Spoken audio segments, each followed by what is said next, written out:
Ini adalah kehamilan pada 23 minggu dengan janin memiliki kelainan pada cacat bawaan di kepala. Jadi pada saat kita melakukan pemeriksaan, kita temukan, ini sendiri bukan pasien rutin dari pemeriksaan di sini, jadi pasien ini kebetulan datang sendiri ya karena mengaku bahwa selama pemeriksaan itu dokternya tidak bisa melihat dengan jelas kondisi kepala bayi ya.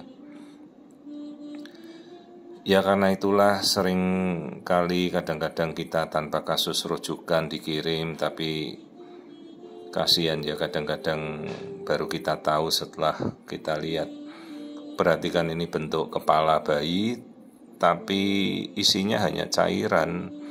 Dan bagian ujung lihat ada yang menonjol keluar, jadi ada bagian dari tempurung kepalanya yang tidak utuh, mau dibilang ya gampangnya pecah lah. Jadi bagian belakang kepalanya atau bagian osipital itu tempurung kepala, batok kepalanya itu pecah. Secara natural ya, jadi terbentuknya defek kranium itu. Jadi tonjolan itu terlapis oleh selaput selubung otak, namanya jadi meningoencephalocele. Ini kita coba melihat bagian kepalanya, bagian belakang ya. Jadi akibat penekanan itu ya otaknya kan rusak. Bayangkan otak kita tekan, kita kompres, jadi pasti ya bagian otak yang sehat sudah rusak. Ini kita coba melihat wajahnya janin ya. Jadi ya kadang kita kalau melakukan pemeriksaan jangan hanya melihat wajah saja. Itu yang kita harus pahami. Jadi pemeriksaan itu mau dengan alat apapun, jangan hanya melihat wajahnya saja. Karena itu kita memerlukan benar-benar pemeriksaan yang teliti. Jadi enggak ya kasus seperti ini terjadi 23 minggu. Bukan kasus rujukan tapi pasien datang sendiri ya. Ini kita lihat dari tulang hidungnya normal. Jadi hubungannya dengan kelainan genetik seperti trisomi apa-apa kan tidak ada. Permasalahannya apakah ini munculnya tiba-tiba? Tidak. Hanya kan kita tidak tahu kenapa dia kemudian jadi hidrosefalus sampai tulangnya bagian kepala itu rusak. Biasanya ya memang ini kelainan pada saat pembentukan embrio di awal ya. Jadi tulang belakang kraniumnya bagian occiput atau ubun-ubun. Kalau belakang itu ubun-ubun besar ya, bagian belakang persis itu pecah itu. Jadi tulangnya tidak nyambung lagi. Ada celah lah, tulang kepalanya terbuka, hanya tertutup oleh selaput otak. Ya, ini namanya meningocele. Kalau encephalocele itu dia ada otak yang masuk. Mungkin saja itu otaknya udah masuk tapi kan sudah rusak. Akibat tekanannya kan tinggi sekali. Jadi habis ini ya kalau sampai pecah ya otak, jaringan otak keluar dari kepala seperti kasus-kasus anencefali atau akrania ya, kan sudah beberapa kali kan sudah pernah lihat di video edukasi yang lain. Ini atau kita lihat seperti gambaran CT scan kepala ya. Lihat itu, jadi bagian otak sudah hancur, sudah rusak semua. Masalahnya sekalipun ini kita koreksi, kan mungkin bisa saja kan di transplantasi apa tulang atau gimana, tapi kan jaringan otak itu kan tidak bisa pulih lagi. Gimana kita mau memperbaiki jaringan otak yang sudah rusak sejak dari dalam kandungan? Kan tidak mungkin. Kalau ditanya bayi ini bertahan hidup, ya pasti bertahan hidup karena di dalam kan dia masih dapat aliran makanan dari ibunya. Ya, ini bagian kepalanya sudah rusak. Tapi kalau nanti kelak lahir kan artinya kan tinggal berfungsi secara vegetatif ya. Artinya fungsi motorik kemungkinan terganggu lah, fungsi fungsional yang lain pasti terganggu, belum nanti fungsi luhur, fungsi akal budi, kecerdasan ya.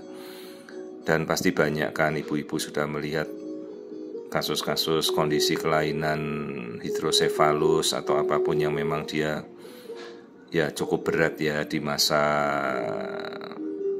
pada saat balita, ataupun kasusnya mungkin ada yang menjadi dewasa dengan kondisi yang berat ya.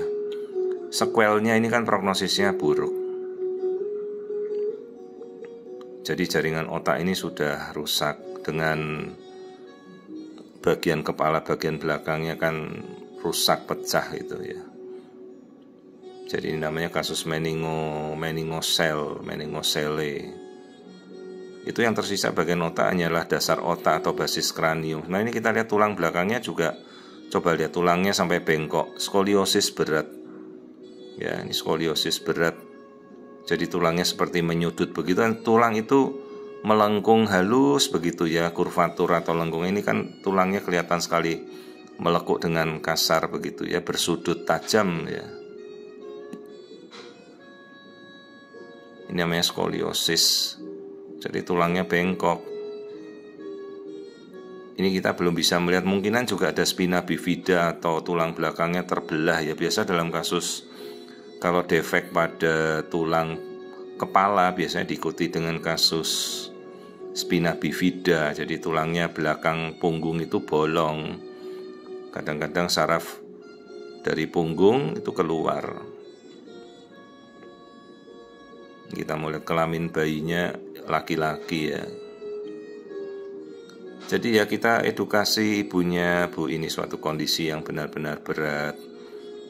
Tempurung kepala mungkin bisa dikoreksi, tapi kan otak rusak. Dan kalau dilihat ini kan ukuran kepala jadinya besar sekali ya, karena dia menjadi hidrosefalus, isinya jadi air. Sementara minggunya baru 23 dan 24 tuh, ukuran kepala sudah sampai hampir besar sekali.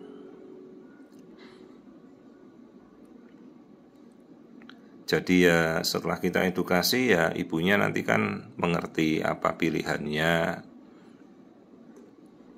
Jadi kasus-kasus seperti ini biasanya terjadi pada masa-masa awal embriogenesis, pada saat janin ini diciptakan. Kemudian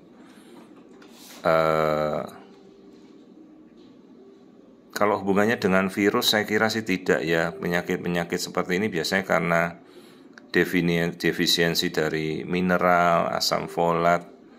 Karena itu pembentukannya dia nggak sesuai, nggak sempurna. Jadi ya apa yang bisa diperbaiki sudah sulit sekali ya. Jadi hanya ya dia bertahan dalam kandungan sampai nanti lahir. Dan kemungkinan nanti kalau kita konsulkan pada dokter bedah saraf untuk terapi, treatmentnya.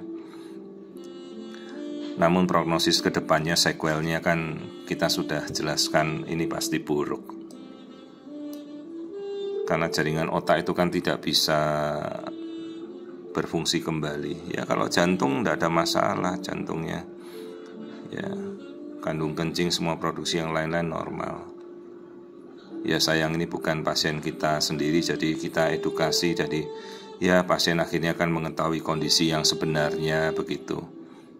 Jadi kalau memang ibu-ibu ada keraguan, mungkin merasa penjelasannya tidak jelas, ya coba cari sendirilah. Bisa konsul pada fetal-maternal consultant, atau kalau di luar negeri itu namanya maternal fetal medicine consultant, di mana itu menjadi suatu hal yang rutin dalam suatu kehamilan, itu untuk melakukan screening pada maternal fetal medicine atau fetal-maternal consultant ya. Dan itu menjadi kewajiban. Kadang-kadang juga